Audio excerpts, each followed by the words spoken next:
वक्त का पहिया दिन प्रतिदिन अपने ठिकाने तक, अपने मंजिल तक पहुंचने जा रहा है। शनि की रेलगाड़ी पर आज हम सवार हो रहे हैं, जो कि सफलता के शीर्ष मुकाम तक पहुंचा जाएगा हमें। धनु राशि के तृतीय भाव पर शनिदेव विद्यमान हैं और अभी ठीक 15 नवंबर को यही शनिदेव वक्री अवस्था से मार्गी अवस्था पर आ जाएंगे। एक ऐसा समय होगा जहां पर ये 29 मार्च 2025 तक अब न तो वक्री स्थिति पर आने वाले हैं, न ही अस्त अवस्था पर आने वाले हैं और न ही किसी प्रकार का समसप्तक योग ही बनेगा। इस हिसाब से देखा जाए तो शनि अपने रेलवे ट्रैक पर एक सही गति से, सही माध्यम से आगे बढ़ने जा रहे हैं। क्यों आखिर इसे हमने रेलगाड़ी से जोड़ा है? ध्यान दीजिएगा, जो लोहे से जुड़े जितनी सामग्रियां हैं वो सब शनि के अंतर्गत आता है। रेलगाड़ी को हम शनि से जोड़ते हैं। जो लंबी दूरी की यात्रा है ये भी शनि के अंतर्गत ही आता है। और ख़ास करके उन रेलगाड़ियों पर जो पैसेंजर ट्रेन है, अर्थात जो जनता है, ये जनता को भी रिप्रेजेंट करते हैं हमारे शनिदेव। इसलिए इनके कार्यकाल के दौरान ये अपने गंतव्य तक अपने जातक को पहुंचा ही जाते हैं, ऐसी मान्यता है। देखा जाए तो सभी ग्रहों के पास एक अवधि होती है। देवगुरु बृहस्पति 1 साल का कार्यकाल रखते हैं, तो वहीं पर राहु और केतु के पास 1.5 साल का कार्यकाल होता है। लेकिन शनि एक ऐसे ग्रह हैं जिनके पास इनकी कार्य अवधि 2.5 वर्ष का होता है, अर्थात 2.5 साल में ये अपना साइकिल पूरा करते हैं। 17 जनवरी सन 2023 को एक रेलगाड़ी का शुरुआत होता है धनु राशि के ठीक तीसरे घर पर। यहाँ 17 जनवरी है और यहाँ गंतव्य तक पहुँचने में इसे 29 मार्च 2025 तक का समय लगेगा। इस दरमियान बहुत से लोग ऐसे होंगे आपके अपनी राशि के जिनका सफ़र समाप्त हो गया, अर्थात उनको मंजिल की प्राप्ति हो गई और बीच रास्ते में ही वो उतर गए। इसके पश्चात भी कुछ लोग और दूरी तक चले होंगे, लेकिन आज तक यदि हमको हमारी मंजिल नहीं मिल पाई तो इसका ये प्रमाण हो सकता है कि आज 15 तारीख को शनिदेव जब मार्गी अवस्था पर आ रहे हैं तो अब इनके पास जो कार्यकाल बचा हुआ है वो मात्र 4.5-5 महीने का कार्यकाल बचा हुआ है। फिर मार्च से तो ये चले भी जाएंगे, मार्च के बाद चले जाएंगे। उस हिसाब से अब ये शनिदेव हमको अधिक प्रमाण देंगे, अर्थात कोई अवरोध इन शनिदेव के पास नहीं है। चूँकि शनिदेव विलंब के कारक हैं, इतना समय लगता है, इस कारण से भी हमें विलंब की प्राथमिकता देखने को मिली अपने जीवन में। दूसरा कारण ये होगा कि आज शनिदेव 18 डिग्री को क्रॉस कर चुके हैं। माना जाता है ज्योतिष में कि जब कोई ग्रह 18 से 24 डिग्री के दरमियान होता है उसे वृद्ध अवस्था या प्रौढ़ा अवस्था का ग्रह माना गया है। शनिदेव स्वयं वृद्धावस्था के ग्रह हैं, प्रौढ़ अवस्था के ग्रह हैं। एक व्यक्ति के जीवन में ठीक 40 साल से 60 साल की अवस्था को शनि रूल करते हैं और उस दरमियान ये व्यक्ति को कई प्रकार से संघर्ष भी देते हैं, परंतु उन्नति का यही एक समय होता है जो शनिदेव के माध्यम से हमें प्राप्त होता है। अर्थात अब वो समय है जहाँ पर शनि अपने पॉजिटिव परिणाम को कई गुना अधिक बढ़ा करके हमको प्रदान कराएंगे। एक होता है पैसेंजर ट्रेन, एक होता है एक्सप्रेस, सुपरफास्ट और बुलेट ट्रेन।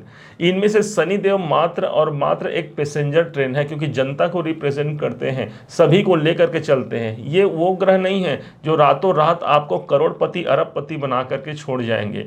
ये तो वो ग्रह हैं जो धीरे धीरे अपनी कार्यकाल को पूरा करते हैं। रातों रात करोड़पति बनाने का अभिप्राय अर्थात राहु के पास है, लेकिन ऐसे ही जातक रातों रात रोडपति भी हो जाते हैं, वो राहु के अंतर्गत है। शनि कहते हैं मैं जहाँ पर विद्यमान हूँ उस स्थान से संबंधित आपको पीड़ाएं भी रहेंगी, लेकिन मैं ये प्रमाण देता हूँ कि ऐसा हो ही नहीं सकता कि उस स्थान से जुड़े हुए या वहाँ की दृष्टियों से जुड़े हुए कोई पॉजिटिव प्रभाव आप तक नहीं पहुँच पाए। अपनी जन्म कुंडली को भी निकाल करके देखिए जरा, शनि कहाँ पर मौजूद है। जहाँ पर ये शनिदेव मौजूद होंगे वहाँ हमको पीड़ाएं भी प्राप्त होंगी। हमने संघर्ष भी किया, लेकिन उस स्थान की चुनौतियों को हमने पार करके उसका ध्वजा हमने प्राप्त किया, अर्थात सफलता का झंडा हमको शनिदेव ही वहाँ प्रदान करते हैं। ठीक इसी लॉजिक को अपनाया जाए आज गोचर में। गोचर में ठीक तीसरे घर पर शनिदेव विद्यमान है, जो कि हमारे संघर्ष और चैलेंजिंग सिचुएशन का होता है। माना कि एक से ये बढ़कर एक हमको चैलेंजिंग सिचुएशन आ रहे हैं, उसके बाद भी शनि को कहा गया है स्थान वृद्धि करे शनि, अर्थात तीसरे भाव का शनि इस स्थान की वृद्धि करता है। एक ऐसा समय है जहां पर भले शनि तीसरे भाव पर विद्यमान है, आपके पुरुषार्थ को हमेशा जागृत करते हुए चल रहे हैं। किसी भी स्थिति में आपका हिम्मत डावाडोल नहीं होगा, यही शनि है। शनि का प्रभाव तीसरे भाव से जो अब हमको सबसे ज़्यादा पॉजिटिव रूप से मिलने वाला है उसको समझिएगा। कोई बड़ा एग्रीमेंट इत्यादि करना चाहते हैं, संभव है। कोई लंबी यात्रा का योग इस समय पर बन सकता है, जिस यात्रा के द्वारा हमको हमारे कार्य की प्रसिद्धि और सिद्धि दोनों प्राप्त होते हुए नजर आएगी। शनि के पास जो दृष्टि है वो तीसरे दृष्टि से सीधे पंचम भाव को भी देख रहे हैं। यदि हमने संतान से जुड़े हुए परेशानियों को सहा है, यदि हमने मानसिक अशांतियों को सहा है, तो अब शनि हमारे लिए अनुकूल हो चले हैं और इस समय पर अगले 4.5-5 महीने में मानसिक अशांतियों से मुक्ति ही नहीं बल्कि संतान से जुड़े हुए परेशानियों को भी दूर करेंगे। पंचम भाव हमारे लव रिलेशन का होता है। किसको यदि उस क्षेत्र पर भी किसी को अनुकूल स्थिति प्राप्त नहीं हुई तो शनिदेव इस समय पर अनुकूल स्थिति को प्रदान करने के लिए बाध्यता रखते हैं। शनि के पास 7वीं दृष्टि है वो सीधे नवम भाव पर जाती है।